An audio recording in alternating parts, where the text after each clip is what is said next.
O caminho da independência na Venezuela, em Nova Granada, Alto Peru e Rio da Prata. A capitania geral da Venezuela, no começo do século XIX, vivia um grande contraste social. A população afrodescendente, indígena ou mestiça encontrava-se em condições miseráveis, sendo sua ascensão social limitada, além de ser proibido o casamento com pessoas consideradas brancas de descendência europeia. Até mesmo os trajes eram uma forma de diferenciação social. Em 1809, Simão Bolívar, que viveu de 1783 a 1830, filho de um proprietário minerador e representante da elite crioula, integrou a junta governativa que representaria os interesses do rei Fernando VII da Espanha enquanto durasse a intervenção napoleônica. Essa junta decidiu conceder os mesmos direitos a crioulos e espanhóis, proibir a importação de escravos e abolir os impostos sobre os gêneros de primeira necessidade.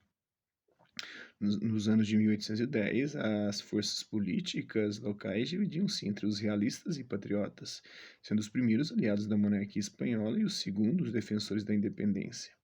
Nesse período cresceu o número de fugas e rebeliões escravas e aos poucos foi se consolidando a rebelião contra a população branca proprietária.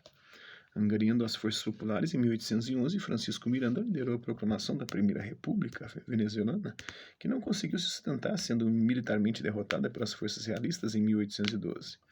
No ano seguinte, Bolívar e seu exército conseguiram tomar Caracas, a mais importante cidade da capitania. Contudo, a vitória definitiva sobre os realistas só viria em 1819, quando Bolívar libertou Bogotá, capital do vice-reinado de Nova Granada, e uma nova nação se formou, unindo Venezuela e Colômbia, que era a Gran Colômbia, que teria como capital Bogotá. Bolívar passou a ser conhecido como Libertador, inclusive em homenagem à Libertadores da América, a competição de futebol aqui da América do Sul. E aí ele foi entregue à presidência da República. Vieram ainda se juntar a essa república a Junta Superior de Guayaquil, no Equador, e o Panamá. Todas essas regiões pertenciam antes ao vice-reinado de Nova Granada, além da atual Colômbia e parte da Venezuela. Em 1830 ocorreu a separação, transformando-se a Venezuela, o Equador e a Colômbia em estados independentes.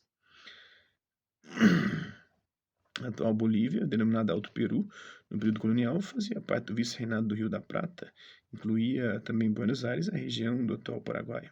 Era uma região abundante em prata, o que estimulou a exploração excessiva das populações locais no trabalho de obtenção do minério. Uma das grandes regiões de exploração era Potosí, de onde foram retiradas muitas toneladas de prata. A partir de 1809, ocorreram lutas entre patriotas e realistas na região, tal como aconteceu em outros lugares da América. Essas lutas estenderam-se até 1822, quando o general argentino, o José de San Martín, que viveu de 1778 a 1850, obteve a vitória e proclamou a independência do Alto Peru. Dias mais tarde, contudo, as forças defensoras da Espanha conseguiram derrotar os patriotas. Mais uma vez, Bolívar interviria e, em 1824, eliminaria os realistas do Alto Peru.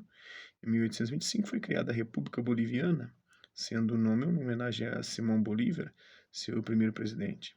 Em Buenos Aires, sede do vice-reinado do Rio da Prata, região onde se constituiu a atual Argentina, residia um importante grupo mercantil relacionado ao tráfico de escravos, ao comércio da prata e à produção de couro e outros derivados bovinos.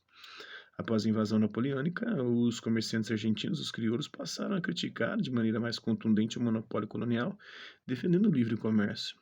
Da mesma forma que em outros lugares, os crioulos de Buenos Aires pretendiam ampliar sua participação política, ocupando cargos proibidos a esse grupo social.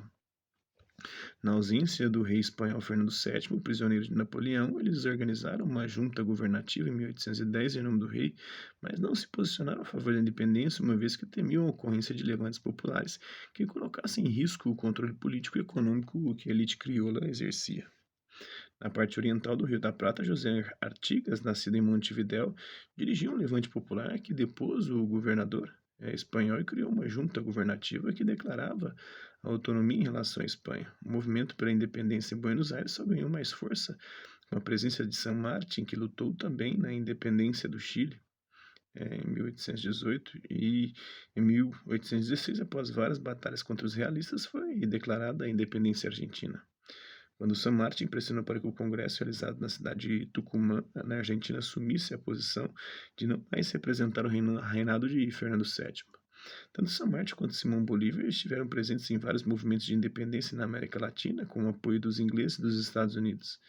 Defendiam a formação de nações livres, unidas e fortes. Em 1826 foi realizado o Congresso do Panamá, no qual Bolívar defendeu a criação de um exército comum e a abolição da escravatura.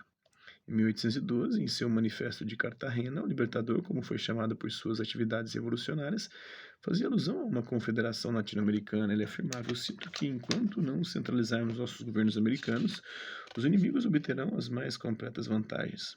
Seremos fatalmente envolvidos nos horrores das dissensões civis e conquistados vilipendiosamente por esse punhado de bandidos que infestam as nossas comarcas." Essa é a memória dirigida aos cidadãos de Nova Granada de 1811, do Simão Bolívar. No entanto, os planos de Bolívar esbarravam nos interesses das elites locais.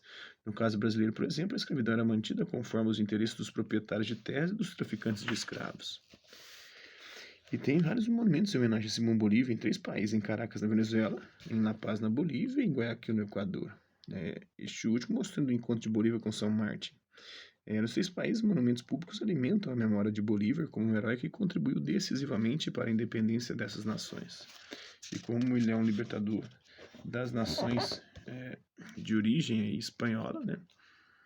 Acabou que a Libertadores da América é uma competição que muitas vezes privilegia as equipes da América espanhola e não o Brasil. O Brasil sempre se fode, igual aconteceu hoje, né? Quando eu estou gravando esse vídeo aqui, São Paulo foi até o Chile, cometeu 10 faltas no jogo, teve 3 expulsões e 7 cartões amarelos, com 10 faltas. Até o preparador físico foi expulso e ainda venceu a partida lá mesmo com esse assalto aí.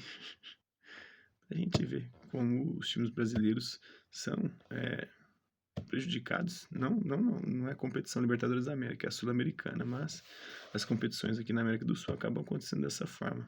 As equipes da América Espanhola, ou que outrora eram colônias espanholas, de regiões onde eram colônias espanholas, elas acabam sendo sempre beneficiadas pela Conmebol, que é a confederação aí de futebol latino-americano da América do Sul.